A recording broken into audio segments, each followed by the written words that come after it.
And we believe that the the struggle for freedom, the struggle for justice is always going to bring about costs, and sometimes very extreme costs.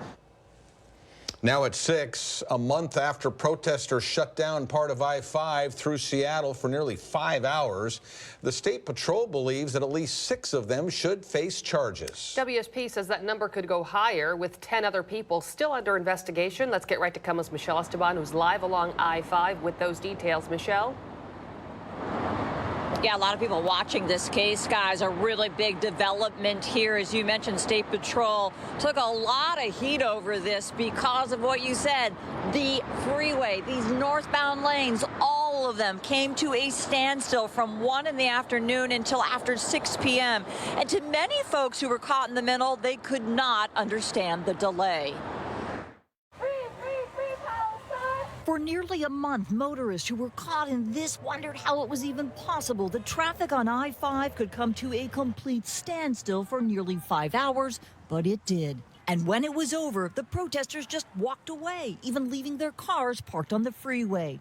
Now we know if State Patrol gets its way, at least 6 of those individuals will be charged and possibly 10 more. For me, it is for the fight for a free Palestine. It is worth it to get arrested. It's worth it to lose my job. It is worth it to even die. Hossam Nasser blocked the interstate that day. He said his group showed up to support those who organized the rally. We are not easily scared, and we are not easily intimidated. State Patrol, heavily criticized for not acting fast enough, insisted it took time. They had only one unverified report of a possible freeway closure and didn't know who or where, and responded with public safety in mind.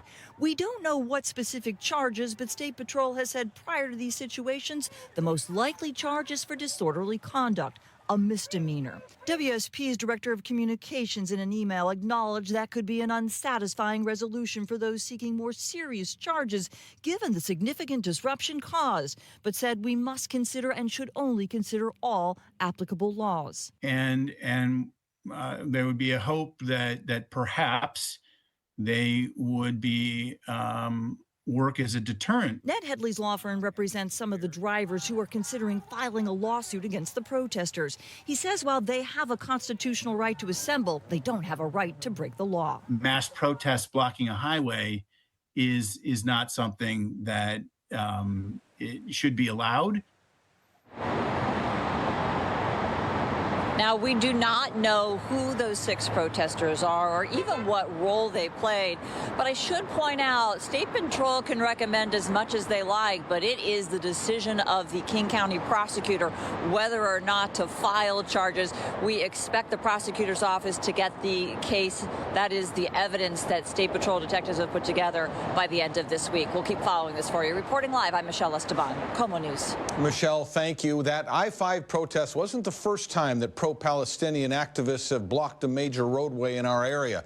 A little over a week ago, a group of about 200 people marched through downtown Bellevue, at one point shutting down Bellevue Way for about 2 hours. And in December, it was a similar scene in Seattle. About 100 protesters shut down the University Bridge for 3.5 hours during the evening commute. At last check, we haven't heard of any arrests or charges being filed in either of those cases.